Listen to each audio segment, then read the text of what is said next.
Hi folks, Miss K. Welcome to our very first video lesson. My very first, for sure. I hope you are all healthy and safe and sleeping late, and we'll get through this. So here's what we're gonna do. I started teaching you pages 8 and 9 of the reference table on Friday. We did not finish.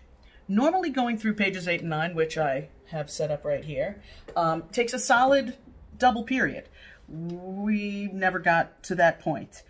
I just can't live with myself unless I show you how to use this. So you might want to pause this video right here and go get your reference table. I'll wait. In any case, if you have it, we're going to be using pages 8 and 9 and pages 2 and 3. Believe it or not, you're going to have to kind of do a dance between these pages, and I'm going to show you how here. I'm also going to be contacting you through Remind and through Google Classroom to show you, basically to stay in touch and to assign some Castle Learning assignments. I think that's going to be easier. I am still going to be assigning some reading assignments. And please remember that Earth Science has double periods every other day. So it might seem like you have to watch stuff for longer for science than you might for other classes. That may be true, but there's also more time associated to teaching science. So kind of bear with me. Without further ado, I'm going to turn this. You'll still be able to hear me. And I'm going to show you pages 8 and 9. All right. Try to get this as centered and cool as I can. Okay. As we started on Friday, you know that the first 4 columns are eons, eras, periods, and epochs. Each of them having to do with time. And just like a year can be divided into months, which can be divided into weeks, which can be divided into days, eons can be further subdivided into eras, periods, and epochs. These are tremendous units of time, and they're so long that they did have to further break them down. In class, with all of my classes, we went through all of the fossils along the bottom, right? All these critters. Please remember New York State fossil, and they do like to ask about trilobites and ammonites. We'll get to those. But we did get through the fact that I had you highlight this in millions of years. And so it goes from 0 million years ago, which is today, the present, and it goes all the way down to 500 million years ago, and then 1,000 million, which is really 1 billion, and I had you all write that. And then this would be 1,500,000,000. This is 2,000 million, which is the same as 2 billion. And this is 2,500,000,000. This is 3 billion, 3,500,000,000, 4 billion, 4,500,000,000.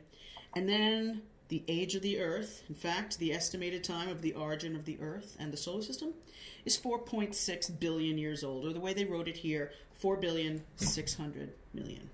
Now, the pre-Cambrian eon was literally about 4.1 billion years long, which is tremendous. It's very hard for us to comprehend. So they further broke down the pre-Cambrian into these 2 smaller eons, the Archean, the early, middle, and late Archean, and the Proterozoic, the early, middle, and late Proterozoic. And I'm just going to cover up some of the rest of this chart right now, not all of it. I'm just going to show eons and eras for now.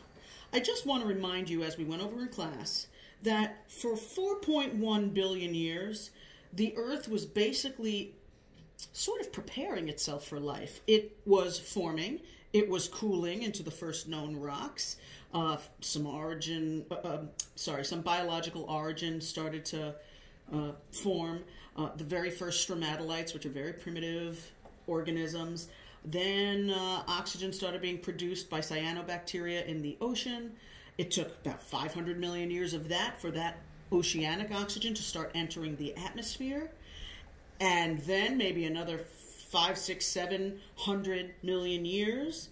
Now we had an oxygen-rich atmosphere. Now, instead of sort of single-celled and very primitive organisms, we had the first sexually reproducing organisms, which brings us into this gray area.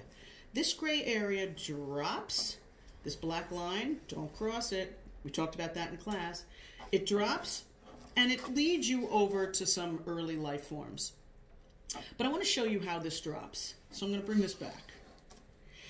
The most recent 500 million years puts us in the Phanerozoic. That's pronounced Phanerozoic. Zo means animal, right? Phanero is basically like first, like primitive. Phanerozoic.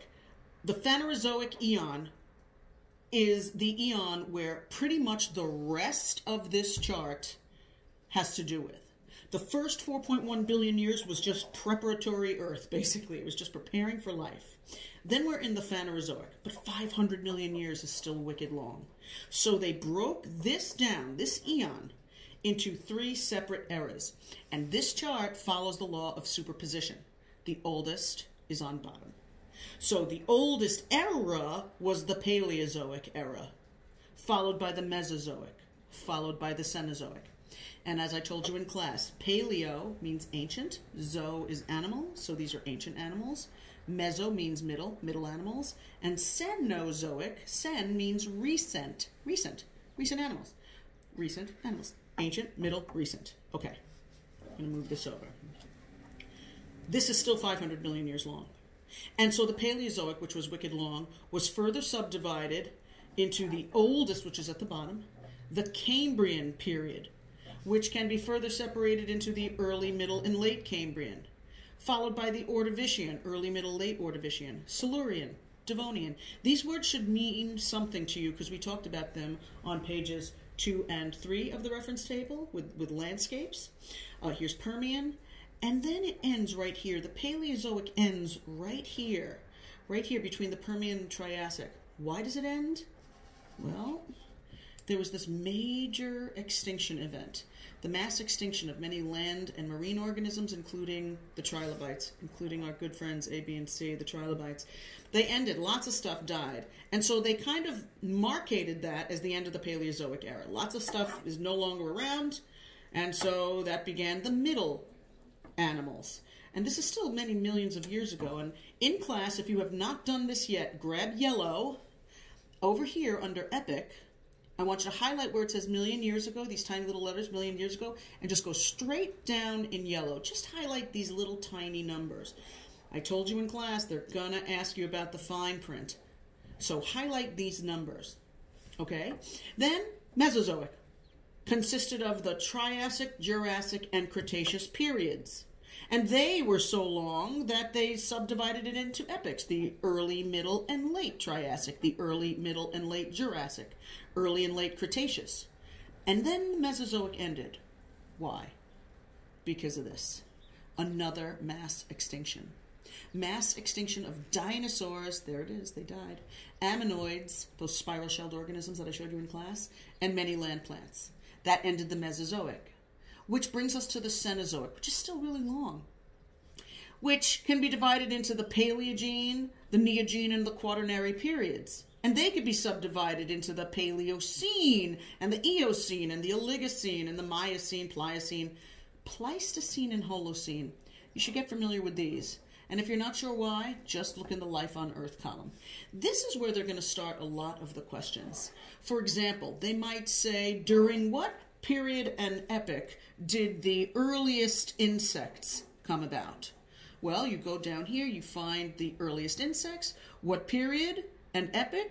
Well, it would be the late Silurian. Earliest insects, late Silurian, period and epoch. The Silurian was the period, it was late Silurian, so that would be the epoch. That's how you would answer that. They also might ask you, how old were the earliest insects? Or like, how many millions of years ago did they come about? And you just have to see where they land. You want to stay between these lines. So if they ask you, when did the earliest insects come about? And they wanted a number, over here it says 416 and 444. Remember that these numbers are in millions of years. So this is 416 million years ago. And this is 444. If they want a number, you want a number between 416 and 444. It must be more than 416, less than 444. So the earliest insects, you could say 417, 418, 420, 430, something like that. Any number between 416 and 444 million years ago. That's when the earliest insects came about. If they asked you when were amphibians abundant, you could say between 318 and 359 million years ago. Or you could say during the late Mississippian, which is part of the Carboniferous period. So all you have to do if they ask about periods and epochs is just put your finger on the organism and stay between those lines. If they said what era were the earliest insects or the abundant amphibians, you have to make sure you go into the era column. Those would all be Paleozoic animals. They're real old animals. And if they ask what eon, pay attention now, you may not go like this. You must not cross this big, bold, black line. It is big and bold and black for a reason. Don't cross it. You cannot say that the earliest insects were Archean or Paleozoic. You cross the line. If they want to know what eon this came about, you go like this. Earliest insects were in the late Silurian period and epoch, which is part of the Paleozoic era, which you have to stay in the lines, is part of the Phanerozoic. Now that is so important because this whole chart, pages 8 and 9, is basically a magnification of the most recent 500 million years. It's like a slide. This drops down and explodes. Once the atmosphere was filled with oxygen, boom, life just exploded. All this happened in the most recent 500 million years. Okay? So if I were to ask you, give me a number, when did the earliest birds come about? You should pause it right here and figure it out. If you did. If I said when, give me a number, you could say any number between 146 and 200. You could say 150 million years ago, for example. If I said what period and epoch did the earliest birds come about, you could say the late Jurassic. That's period and epoch. If I said what era did the earliest birds come about, you could say Mesozoic. And if I said what eon, it's always going to be the Phanerozoic unless you're back here. But you cannot cross this line. Don't cross the line. Not now, not ever, especially when we get over here. They love to ask about people. And people are at the tippy, tippy top, which means we just got here. We just got here 0.01 million years ago. That's like 100,000 years ago, or 10, really modern humans have only been around for about 10,000 years. 100,000, we were like, somewhere between cave people and ancient people. We are very, very recent, and in the most recent 200 years, we have completely changed the surface of this earth, as you know, and we've built stuff and paved stuff and electricity and pollution, and so we've changed a lot, and we just got here all this time, and all this time, no pollution till we got here. Okay, I hope you understand how to use these columns, the life on Earth, the period, the epoch. If they ask you about any kind of life, go to the life on Earth column. Then there's this skinny little column right here. This column is called the New York Rock Record, and underneath it is a key that says sediment and bedrock. Underneath that, you'll see some areas have sediment, some areas are blank. Some areas have some areas don't. Some have bedrock, some don't, like this. This is telling you the geologic history of New York State. It's telling us what periods in geologic history do we actually still have rocks from here in New York State. So, for example, we have perfectly intact bedrock dating, some of it is dating all the way back to the late Proterozoic eon. See how there's some in between these lines in the gray area? Remember, you got to stay behind that line if you're behind that line. We also have complete rocks from the Cambrian, the Ordovician, the Silurian, Devonian. How do I know that? Because this is a solid bar. So we absolutely still have all of these rocks in New York State with all the fossils in them, which is so cool. You know what we're missing some of? We're missing some of the Mississippian. And we only have a little bit of the Pennsylvanian. We have no Permian bedrock. We have a little bit of Triassic and a little bit of Jurassic, but some of it is missing. And I wonder if any of you could tell me why some of it is missing. I'm hoping right now you're all screaming, weathering and erosion. These gaps represent unconformities. They're gaps in the rock record. They're missing periods of time. And just like I showed you in class, we don't know if we're missing one layer or thousands of layers. Except now, in the state of New York, we actually do. Because we have correlated and matched rock layers across the world. So we know exactly what's missing in New York State.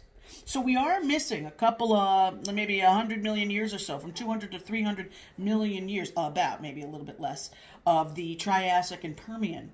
We have some Jurassic, but not all. We have some Cretaceous, but not all. We don't have any Paleo or Neogene. It eroded away.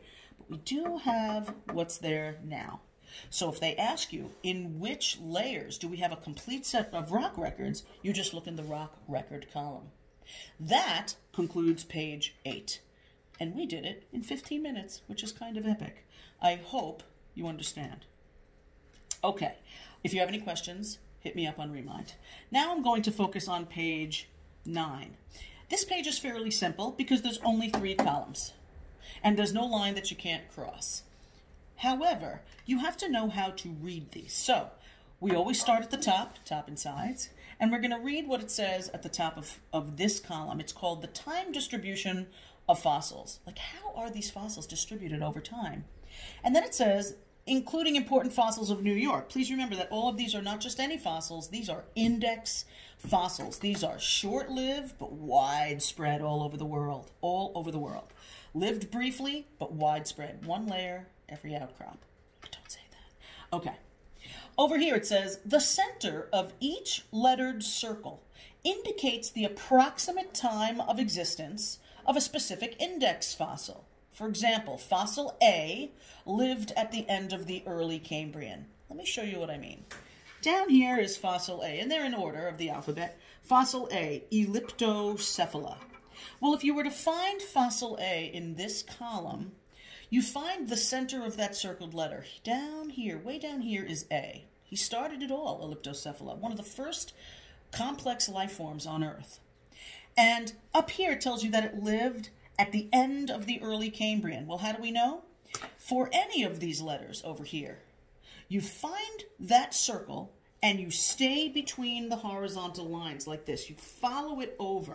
And if you follow A over here it says the earliest trilobites, and A was here at the early Cambrian. Stay exactly where it is. Stay between these lines, but don't move up and don't move down between these lines. Stay where they are, and that's how they came with the early Cambrian, the end of the early Cambrian. Now, another interesting thing about this is that the bar that they are on shows you the type of animal. So, for example, A is Elliptocephala. B, Cryptolithus. B, if you follow this over, he came about in the Middle Ordovician. That's the period in Epic. He came about in the Middle Ordovician. He's Paleozoic, he's Phanerozoic in eon, but he's on the same bar as A. C didn't evolve for many, many hundreds of millions of years later. C was Middle Devonian, but he's also Paleozoic. A, B, and C together are on the same bar, and the name on the bar tells you the type of organism. So A, B, and C are trilobites. A, B, and C are all trilobites. This was the earliest. This guy came later. This guy came later. And if you can see this bar, you can see that it ends just abruptly. It just stops right here. If the bar ends, this is important now, if the bar ends, it's extinct. And you can tell exactly when it went extinct by following this over. And this says mass extinction of many land and marine organisms, including the trilobites. They died out. They're gone. Never to be seen again. So if I asked you, when did the trilobites go extinct? You have two choices. You can find the extinction over here, and remember that extinctions mark the end of some of these eras. You could try to find it over here, or you could just go to the time distribution of fossils chart, look up the trilobites on each of these bars, find the one that says trilobites, and now you know A, B, and C are the trilobites, and just find where or if it ended. Once you know that, you can read it here. You could say 251 million years ago, not 251, 251 million.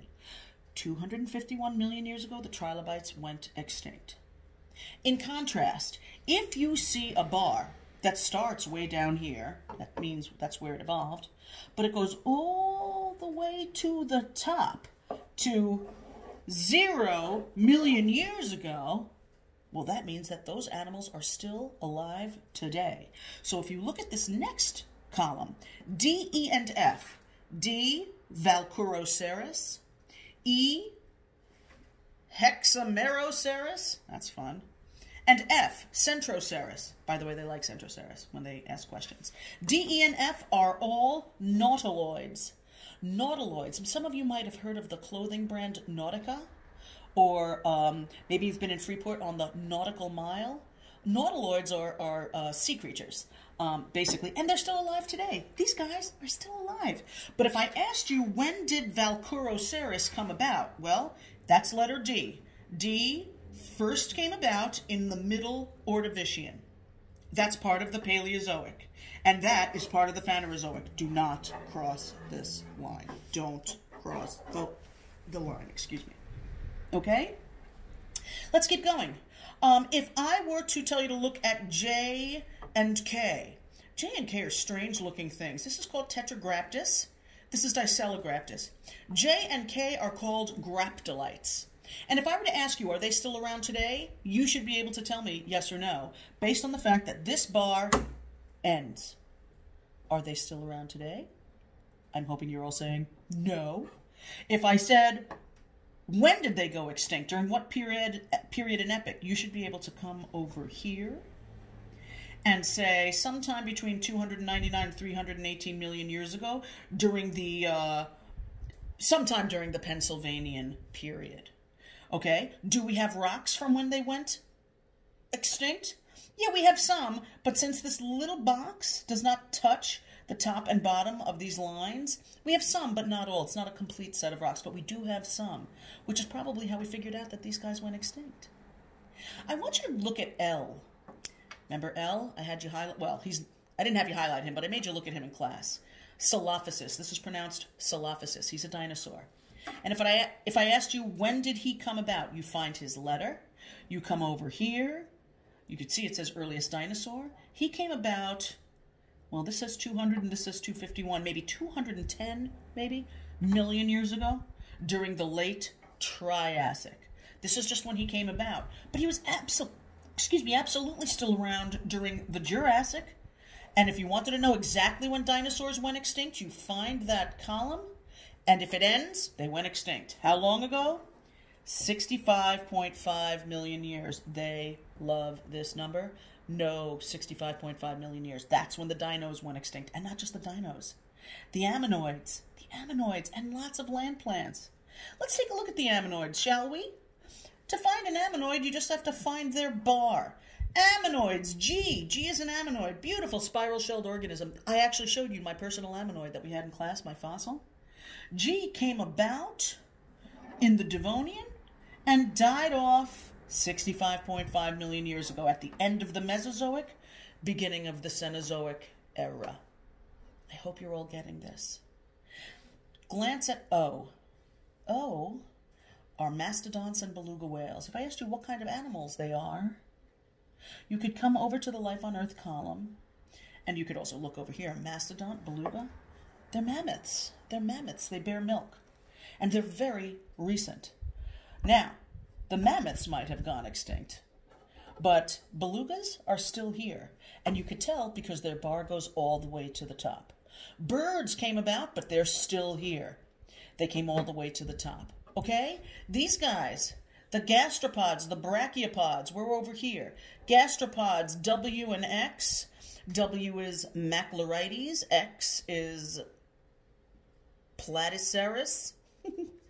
These guys are gastropods, and they're still alive. These are things like clams, gastropods. And over here, brachiopods, like these guys, Y and Z, Eospirifer and Mucrospirifer. We have Mucrospirifer fossils in the classroom. If I asked you how old was that rock that I passed around, that fossiliferous rock, now you're going to be able to tell me. So you just find the letter Z for Mucrospirifer. You find it up here, right here. If I said what period and epoch did Mucrospirifer come around, you would come over here. You would say maybe the Middle Devonian period. If I asked you how many millions of years ago that is, you look right here, 359 to 416. Yeah? And if I asked you, are brachiopods still alive today? You come over here and you find the bar. And if the bar is still all the way up at the top, it's still alive today. All right, almost done. Over here, important geologic events. Geologic events. Remember what that means. Geology is land, it's earth. So if it's a geologic event, it had to do with the land. And this column should ideally be used in conjunction with the last one. So I'm going to kind of show you both of these together quickly. This says inferred positions of Earth's land masses. Obviously, we weren't around back during all these times, but we can infer based on evidence. We can observe and infer, right? So if we go to the bottom, because remember, the oldest stuff is on bottom, you're going to see in this column, the important geologic events column, and remember, we're going to use these both together. You're going to see in a few places there is the word orogeny, way down here in the gray. And the gray means it's back in the middle to late Proterozoic eon, the end of the Precambrian, the middle to late Proterozoic eon. Drop down, don't cross that line. There was something called the Grenville orogeny, and there's a little picture of mountains right here. And it says metamorphism of bedrock, now exposed in the Adirondacks. That's New York. And Hudson Highlands. Highlands, Adirondacks, these are mountains. And there's a little picture of mountains. Well, anytime you see the word orogeny, like here, Taconian orogeny, mountains. Akkadian orogeny, mountains. Alleghanian orogeny, mountains. The word orogeny means a mountain building event. Something happened. The plates moved. They came together and they made mountains. So this is a very, very old orogeny that actually started the Adirondacks. Then they started to erode the Grenville Mountains.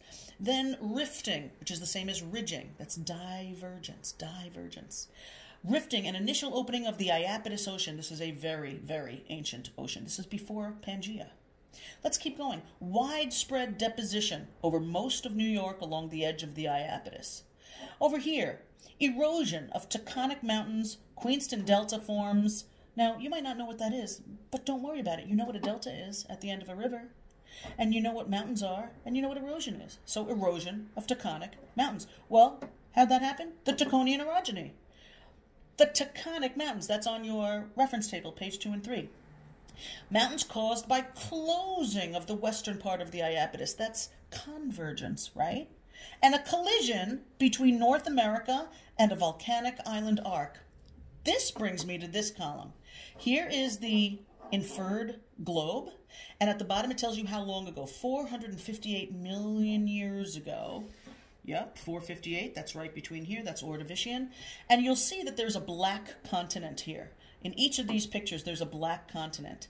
That is what is modern-day North America. And you might not recognize it, but that's because Canada and Mexico are attached. But if you look closely at the shape of this, that is North America. Look where we were. We were on the equator. Canada was tropical. So were we. And so this is way, way, way long ago. Okay, so you can kind of see where we were when this orogeny was happening. Guess what? Once this uplifted, a whole bunch of salt and gypsum were deposited in evaporite basins. The water spilled into the lowest parts. Some of it was still stuck on land and puddled, and the salt and gypsum were precipitated out of that water that evaporated. Now we're at the Akkadian orogeny, caused by a collision of North America and Avalon, which was another huge continent over here. Check out where we were. And the closing of the Iapetus Ocean. So, I mean, look at this. There were all different oceans. Here, South America, Africa, North America were together, but you can see that North America is now a little bit higher than it was. It has drifted northward, and so it's still at the equator, but some parts of it are north of the equator. Let's keep moving up. The Alleghanian orogeny, caused by a collision. Any orogeny is going to be caused by a collision of continents, right? North America and Africa. North America and Africa, along a transform margin, forming Pangaea. Do you think they're going to ask you about the orogeny that formed Pangaea? The answer is yes. So, What orogeny formed Pangaea? The Alleghanian orogeny. Fast forward. Pangaea begins to break up. Could you imagine? It started breaking up. Look where we are now. Significantly further northward, and now we've turned a bit. If you see the position of North America here, we've turned a bit here. And then the intrusion of the Palisades sill. Remember I told you how some igneous intrusions come out, become extrusions, and spill over and become a sill? We got the Palisades right here. And if I asked you when did that happen, the intrusion of the Palisades sill, you could come over here and say 200 million years ago. Amazing.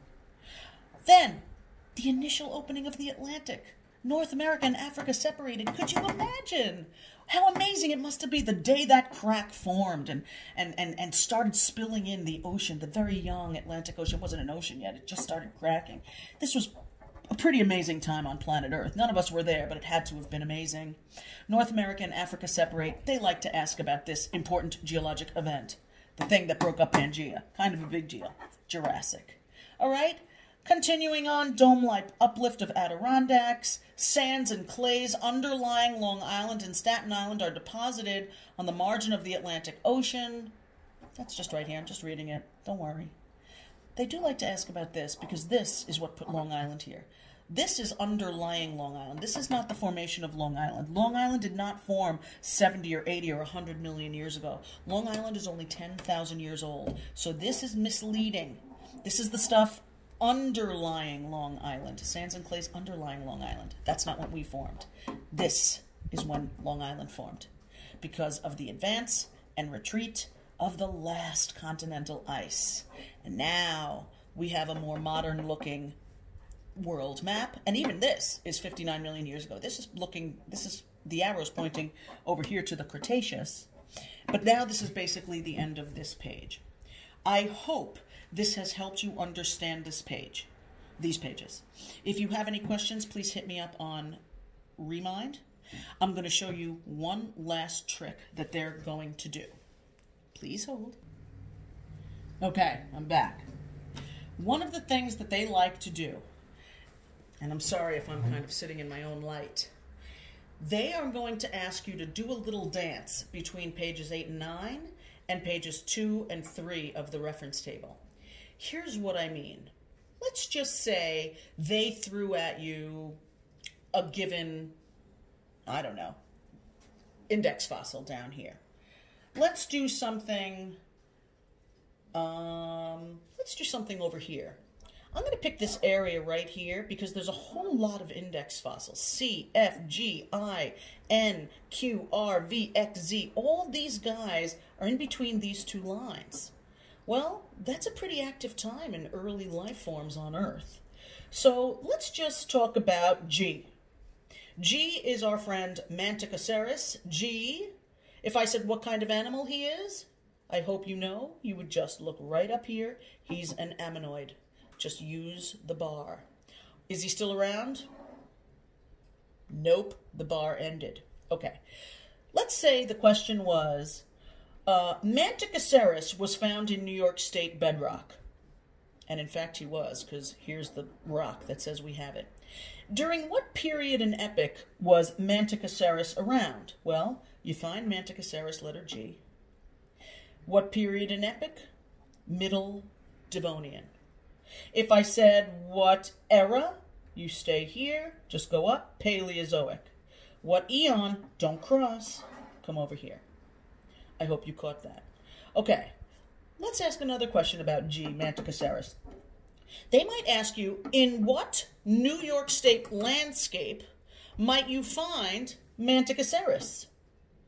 And here's how you do it.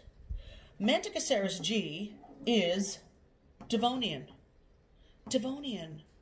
Hopefully that should remind you to go right over here to page 3 and find the pattern that says Devonian.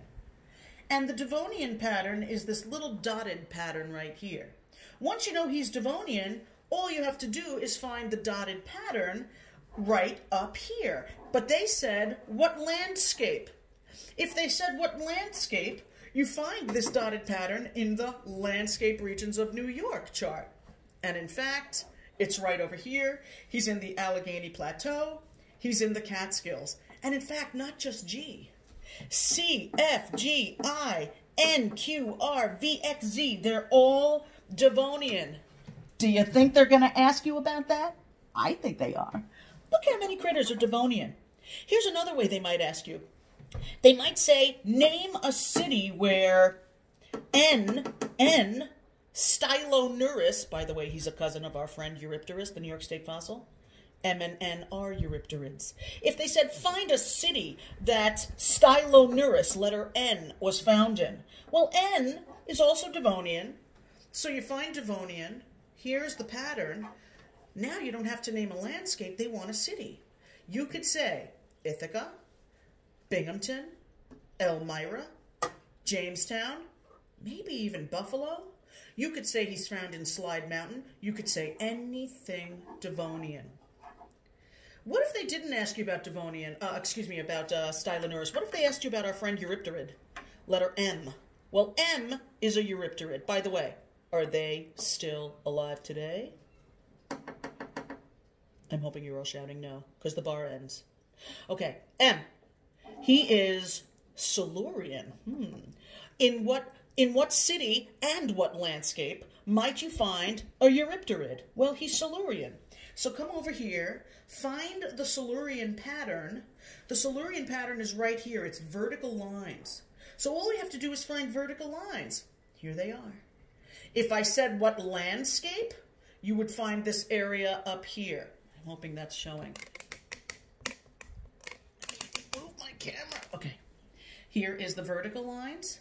You find it up here. He's in the Erie, Ontario lowlands. So if they ask for landscape, you say lowlands. If they ask for a city, you could say Syracuse or Niagara Falls. Be careful with Rochester.